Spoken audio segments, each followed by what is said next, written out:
For this video, I'm going to show you how to take a few simple ingredients and make mountains and mountains of your own custom gummy candies at home. Start with a box of Jell-O, some corn syrup, and a few packets of unflavored gelatin. The small boxes like this have 4 packets inside, and for this recipe, you'll actually only need 2 of them. Get started by measuring out half a cup of very cold water, then squirt in a 1/4 cup of corn syrup. Cold water will help the gelatin separate properly, and the corn syrup is going to give our gummies a nice smooth texture.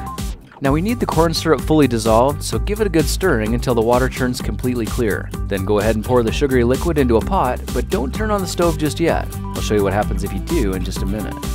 Go ahead and add both packets of unflavored gelatin to the pot, then pour in the entire packet of Jell-O.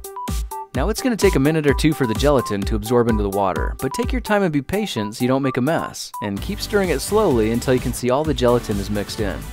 Alright, it's time to heat things up and turn this sugary soup into a delicious candy syrup. Set your stove to medium-low heat for around 5 to 10 minutes, making sure to stir the candy mix every minute or 2 to keep it from burning. While that's warming, it's a good idea to find something you can use as a candy mold, like these ice cube trays I found at the Lego store. When you see the gelatin is completely liquefied, the syrup is ready for pouring, and you should be able to pour it straight into the molds. But be careful not to spill, because the syrup's extremely hot and will burn you. Now if you see little lumps, clumps, or bubbles floating to the top, it's probably because you didn't start with cold water, or you heated up the mixture too fast for the gelatin to fully separate. But don't worry, there's a really easy way to fix it. Pour all of the syrup into a tall and narrow, heat-resistant container like a large drinking glass. As you do, you'll immediately notice all the bubbles and gelatin lumps start rising to the top. Let it sit for around 10 minutes to give it all a good chance to settle and cool a bit, and you'll soon see all the impurities collect together at the top and separate into a layer of gummy foam. Now check this out, all you have to do is reach in with a spoon or a spatula and scrape this newly formed skin away. Just like that, you've got yourself a beautiful and impressively clean gummy syrup ready for casting. And to make the next steps as easy as possible, I'm collecting the magical syrup in a condiment container. These kind of containers are perfect for filling up your molds. They're super easy to control, and you can squirt the syrup exactly where you need it, which helps avoid spilling or overflowing the molds with too much gummy. I gave these candies a few hours to cool so you can see just how much of a difference it makes to take the extra step and skim the bubbles off the top before making your candies. Alright, let's see how our gummy mix does with a much more intricate and detailed ice cube mold like this one. And you might have noticed that this time, the syrup is impressively clear. 5 hours later, we've got ourselves a batch of really cool Lego gummy guys, which apparently are balanced enough that they can stand up on their own. It's kinda cool. Now just for fun, I made a silicone mold from actual Lego bricks and a 2-part silicone mix from a special effects supply store. Now you should know that when the syrup cools down, it's going to shrink a little, so to compensate for that, try filling the molds just a tiny bit higher than the top.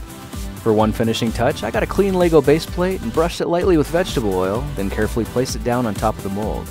You can see the edges have little dimples to help keep all the studs perfectly aligned, so all it needs now is something like a heavy book to give it some weight and hold it in place.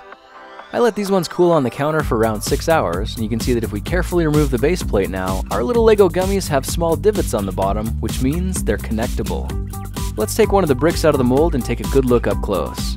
You can see there's a surprising amount of detail captured in the gummy snack, and they're not sticky at all, but actually quite firm, and they smell delicious.